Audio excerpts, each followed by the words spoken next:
दोस्त ये बुढ़ी माँ क्या बोल रहा है समझ में नहीं आएगा। अम्मा वहाँ ही है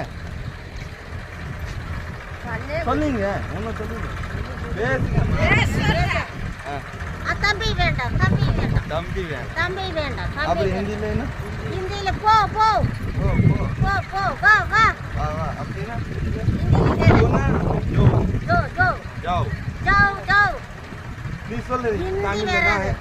நீ தமிழ்ல பேசுனா வேண்டாம் வேண்டாம் नहीं नहीं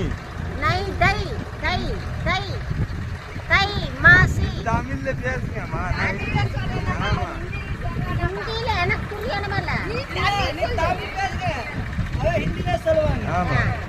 என்ன சொல்றது ஒண்ணு சொல்லு என்ன பண்ற என்ன சாப்பிட்டா தம்பி சாப்பிட்டியா தம்பி சாப்பிட்டியா खाना खा लिया நல்லா இருக்குறியா अच्छा हो ஐயோ அச்சா ஓ நல்லா இருக்குனா अच्छा हो பாப்பா நல்லா இருக்குதா सब्सक्राइब मी सब्सक्राइब मी अम्मा பாப்பா பாப்பா நல்லா இருக்குதா subscribe me like me like me subscribe சம்மினி सब्सक्राइब ஒரு